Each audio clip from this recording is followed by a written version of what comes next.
চলে যাওয়া মানে প্রস্থান নয়, চলে যাওয়া মানে নয় বন্ধন ছিন্ন করা আর্তরজনী। চলে গেলে আবারও অধিক থেকে যায় আমার এই না থাকা জুড়ে। আকাশ বাতাস ভারী হয়ে এসেছে আজকে। বাংলাদেশের আকাশে কালো মেঘ জমেছে, শোকের ছায়া নেমেছে। বৃষ্টিটা আসলে আরেকটু এই কষ্টটা অনুভূত হতে আমাদেরকে সাহায্য করতে পারত। বৃষ্টিও যদি কান্নার রেখা আঁকতে পারত, তাহলে আমরা সত্যিই বুঝতে পারতাম আমরা হারানোর বেদনায় কতটা কাতর হয়ে যাচ্ছি। ফিডব্যাকের সেই জনপ্রিয় গান এমনি করে সবাই যাবে যেতে হবে, এমনি করে সবাই যাবে যেতে হবে, তবু যেন মন মানে না, তবু যেন বিদায় দিতে মন চায় না, তবু যেন মনে হয় তিনি থেকে গেলেই পারতেন, তবু যেন অনুরোধ করতে মন চায় আপনি আরও অনেকটা সময় থেকে যান। বলছি আমাদের প্রধান উপদেষ্টার প্রেস সেক্রেটারির কথা, শফিকুল আলম। তিনি আজকে বলেছেন আজকের যে প্রেস কনফারেন্স সেটিই তার শেষ প্রেস কনফারেন্স, আর হয়তো তিনি প্রেস কনফারেন্সে আসবেন না, অর্থাৎ তিনি বিদায় নিচ্ছেন। বিদায় বেলায় অনেক কথা বললেন। অনেক কথা বলার মাঝে যে ব্যাপারগুলো উঠে আসলো সেই ব্যাপারগুলো হচ্ছে ক্ষমা চাওয়া। কেন তিনি ক্ষমা চাইলেন, কার কাছে ক্ষমা চাইলেন, কেন তার এই বিদায় হচ্ছে? সরকার কি সত্যিই 12 তারিখের নির্বাচনের পরে আর থাকছে না? কিন্তু সরকার না থাকলেও প্রেস সেক্রেটারি কেন থাকবেন না? তাকে তো পরবর্তী সরকারের রাখা উচিত, কারণ এরকম একজন প্রেস সেক্রেটারি যিনি প্রেস উইংকে মাতিয়ে রেখেছেন এবং বাংলাদেশের ইতিহাসে রেকর্ড গড়েছেন প্রেস উইংয়ে, এরকম একজন মানে কর্মচ্ছল একজন মানুষকে, কিংবা বাংলাদেশের প্রয়োজন যে মানুষটার, সেই মানুষকে পরবর্তী সরকার কেন রাখবে না? অবশ্যই রাখা উচিত। পরবর্তী সরকারের প্রধানমন্ত্রীর প্রেস উইংয়ের প্রধান হিসেবে তাকে রেখে দেবেন। পরবর্তী সরকার যারাই ক্ষমতায় আসুক, বিএনপি কিংবা জামাত, এনসিপি যারাই আসুক, সেই প্রত্যাশা তো আমরা করতেই পারি। তিনি কেন চলে যাবেন, তাকে আমরা কেন চলে যেতে দেব, সেই প্রশ্নও আসবে। হয়তো প্রথম আলোর সম্পাদক কিংবা ডেইলি স্টারের সম্পাদক মাহফুজ আনাম তারা আজকে রাতেই একটা কলাম লিখবেন, প্লিজ শফিক ভাই আপনি যেন না, আপনি গেলে বড় সর্বনাশ হয়ে যাবে। প্রেস সেক্রেটারি শফিকুল আলম বিদায় নিচ্ছেন। বিদায় বেলায় তিনি কি কথা বললেন, বাংলাদেশটাকে কতটা এগিয়ে তিনি চলে যেতে চাইছেন, তাকে আমরা চলে যেতে দেব কি না আদৌ, চলুন একটু আলোচনা করে বোঝার চেষ্টা করি এই ভিডিওতে। থাকবেন পলিটিক্স টিভি। ছিলাম প্রধান উপদেষ্টার প্রেস সেক্রেটারি চলে যাচ্ছেন, তিনি বিদায় নিয়েছেন। আজকেই শেষ প্রেস কনফারেন্স তিনি করেছেন। আগামীকালকে ডেইলি স্টারে কিংবা প্রথম আলোতে আমরা কি কলাম দেখব, কিংবা বাংলাদেশের প্রতিটা পত্রিকার প্রথম পৃষ্ঠায় কালো ব্যাকগ্রাউন্ডে আমরা কি একটা শোকাতুর কলাম দেখব যে প্লিজ শফিক আপনি যাবেন না, প্লিজ আপনি থেকে যান? এরকম কলাম যদি পত্রিকাগুলো লিখতে পারে, লেখে, তাহলে আমার মনে হয় যে বাংলাদেশের এত বড় সম্পদকে আমাদের হারাতে হবে না। কি বলছেন তিনি?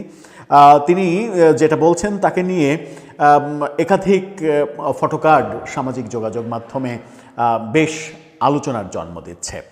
বাংলা ট্রিবিউনের এই ফটোকার্ডটা দেখলেই আপনারা বুঝতে পারবেন। সেখানে বলা হচ্ছে আজকেরটাই সম্ভবত শেষ ব্রিফিং, আমি ক্ষমা প্রার্থী। যদি আমার আচরণে আপনারা কেউ ব্যথিত হয়ে থাকেন, একদম হৃদয়ের অন্তঃস্থল থেকে বলছি আমি আপনাদের কাছে সরি।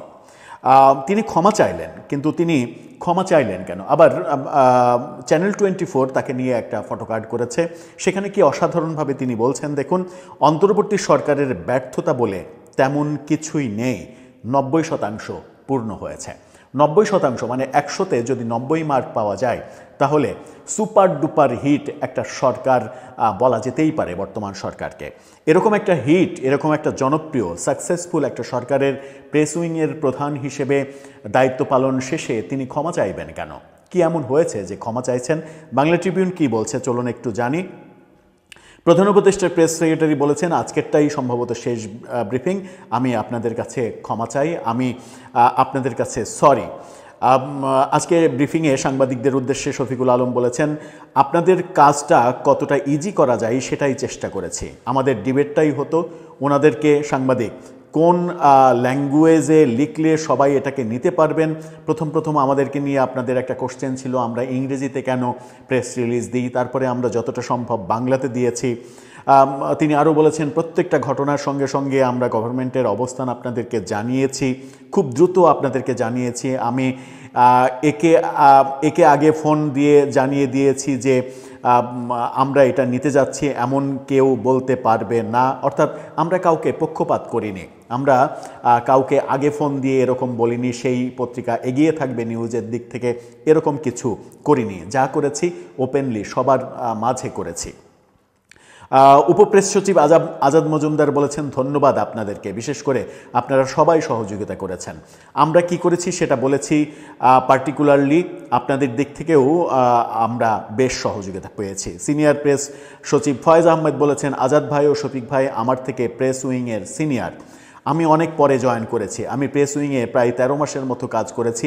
আমি জয়েন করার পর থেকে আমার জায়গা থেকে চেষ্টা করেছি, যেহেতু ওনাদের তুলনায় আপনাদের সঙ্গে আমি একটু বেশি ক্লোজ, মাঠে ঘাটে বেশি দেখা হওয়ার কারণে আমি আপনাদের কানেক্টিভিটিটা প্রেস উইংয়ের সঙ্গে আরও স্ট্রং করার চেষ্টা করেছি। শফিকুল আলম বলেন আমরা আশা করব নেক্সট যিনি প্রেস সেক্রেটারি বা প্রেস উইংয়ে আসবেন যারা, আপনাদের কাছ থেকে আমাদের কাছ থেকে যা পেয়েছেন তার 1 ইঞ্চিও কম নেবেন না। যারা পরবর্তীতে আসবেন আমাদের কাছ থেকে যে অসাধারণ ব্যাপারগুলো পেয়েছেন তার 1 ইঞ্চিও আপনারা কম নেবেন না তাদের কাছ থেকে। এই ধারাটা যেন বজায় থাকে। News should be open for everyone. প্রজাতন্ত্র কী কাজ করছে, সরকার প্রধান কী কাজ করছে, এটা জানার অধিকার সবার রয়েছে, আপনার আমার সবার রয়েছে। আপনার দায়িত্ব হচ্ছে এই নিউজটাকে জনগণের কাছে নিয়ে যাওয়া, আর আমাদের দায়িত্ব হচ্ছে আপনাদের কাছ থেকে সবসময় এসে এই নিউজটা দেওয়া। এবং তিনি বলেছেন যে আমি শেষবেলায় ক্ষমা চাই, আমি অন্তরের অন্তঃস্থল থেকে ক্ষমা চাই যদি কোনো ভুল করে থাকি, আমি এক্সট্রিমলি সরি, এই কথা বলেছেন। আমার মনে হয় না যে আমাদের প্রধান উপদেষ্টার প্রেস সেক্রেটারি কোনো ভুল করেছেন। যেমন তিনি বলেছেন, সরকার প্রসঙ্গে বলেছেন যে এই সরকারের কোনো ব্যর্থতা তিনি দেখেন না, 90% তাদের উদ্দেশ্য সফল হয়েছে, অর্থাৎ 90% কাজ তারা করে ফেলেছেন। তার মানে সুপারহিট একটা সরকার আমরা দেখেছি। প্রধান উপদেষ্টার প্রেস সেক্রেটারির সরি হওয়ার কোনো কারণ নেই, কারণ আমরা গত 1.5 বছরে দেখেছি যে কোনো উপদেষ্টাকে প্রশ্ন করার কারণে কোনো সাংবাদিকের কিংবা 3টা টেলিভিশন চ্যানেলের 3 জন সাংবাদিকের চাকরি চলে যায়নি। এটা আমরা দেখেছি। প্রথম আলো এবং ডেইলি স্টার সেই ভবনের কাছে কেউ যায়নি, সেখানে আগুন জ্বলেনি। আমরা দেখেছি সেই প্রথম আলো ডেইলি স্টারের যে খবর এআই দিয়ে তৈরি করা যে আগুন জ্বালানোর ভিডিওগুলো ছড়িয়ে দেওয়া হয়েছিল, সেই ব্যাপারে সরকার তড়িৎ পদক্ষেপ নিয়েছে এবং এরকম একটা ষড়যন্ত্রের গন্ধ আগে থেকেই প্রেস উইংয়ে পেয়ে প্রথম আলো এবং ডেইলি স্টারকে তারা রক্ষা করতে পেরেছে। আমরা দেখেছি বাংলাদেশে গত 1.5 বছরে কোনো ধরনের কোনো মব হয়নি, একটি মবের ঘটনা ঘটেনি, একটি অবিচারের ঘটনা ঘটেনি। কারণ যেগুলো ঘটেছে সেগুলো হচ্ছে দাবি আদায়ের প্রেশার, একটা প্রেশার গ্রুপ তৈরি হয়েছে যেটা বাংলাদেশের জন্য খুবই মঙ্গলজনক।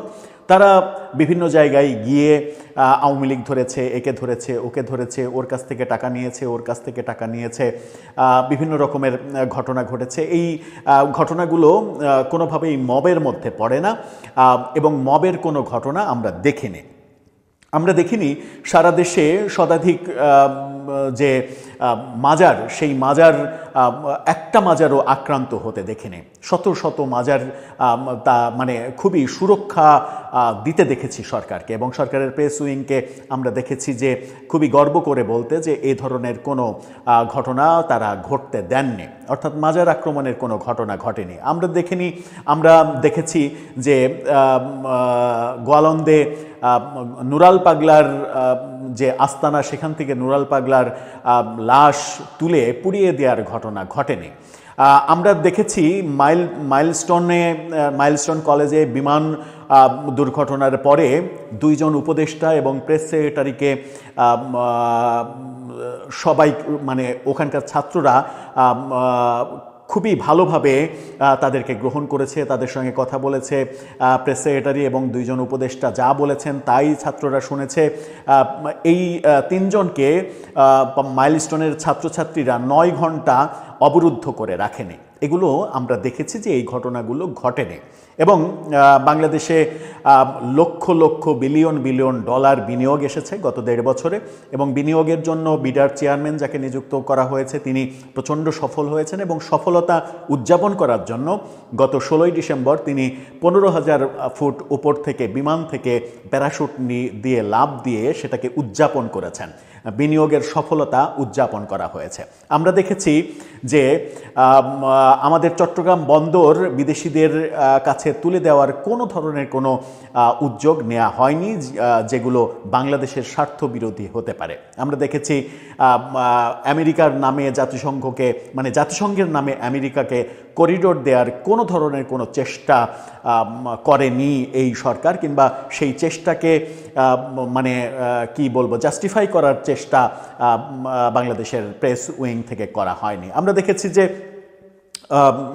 ব্রিটেনের সফরে গিয়ে আমাদের প্রধান উপদেষ্টা ব্রিটেনের প্রধানমন্ত্রীর সঙ্গে দেখা করতে পেরেছেন, এবং প্রেস উইং যেভাবে দাবি করেছিলেন যে দেখা করতে চেয়েছিলেন ব্রিটেনের প্রধানমন্ত্রী, কিন্তু প্রেস উইং এরকম কোনো কথা বলেনি যে ব্রিটেনের প্রধানমন্ত্রী এখন ব্রিটেনে নেই, তিনি কানাডাতে আছেন। এরকম কোনো কথা আমরা প্রেস উইংকে বলতে শুনিনি।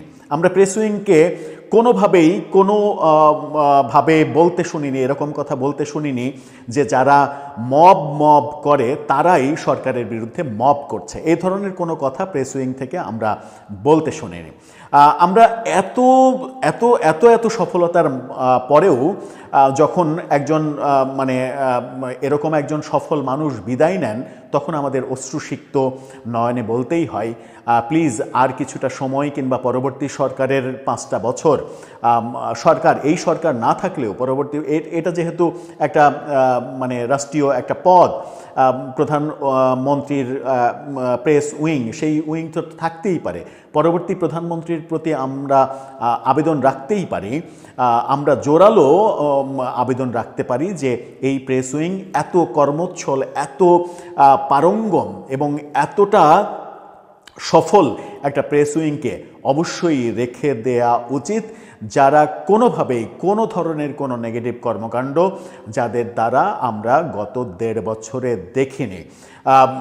তারা প্রতিটা কাজ বাংলাদেশের স্বার্থে করেছেন, প্রতিটা কাজ বাংলাদেশের মানুষের পালস বুঝে করেছেন, এবং বাংলাদেশে গত 24-এর 5 আগস্ট একটা ফ্যাসিস্ট সরকারকে তাড়িয়ে দেওয়ার পরে যে বাংলাদেশ, যে নতুন রাজনৈতিক বন্দোবস্ত আমরা চেয়েছিলাম কিংবা আমাদের দেওয়ার প্রতিশ্রুতি করা হয়েছিল, সেই নতুন বন্দোবস্ত গড়তে গত 1.5 বছরে যতগুলো পদক্ষেপ, সেই পদক্ষেপগুলো আমাদের সামনে তুলে ধরা হয়েছে প্রতিনিয়ত, এবং এই তুলে ধরার মাধ্যমে আমরা একটা স্বপ্নের জগতে প্রবেশ করেছি। সেই স্বপ্নের জগতের ঘোরের মধ্যেই আমরা থাকতে চাই। সেই ঘোর কেটে গেলে হয়তো আমাদের অন্য কিছু দেখতে হবে, অন্য কিছু আমরা দেখতে চাই না, ঘোরের মধ্যে থেকেই দেখতে চাই। এবং প্রথম আলো ডেইলি স্টার সম্পাদকের প্রতি আমরা আবেদন রাখতেই পারি, বিনীত আবেদন রাখতেই পারি যে আগামীকালকে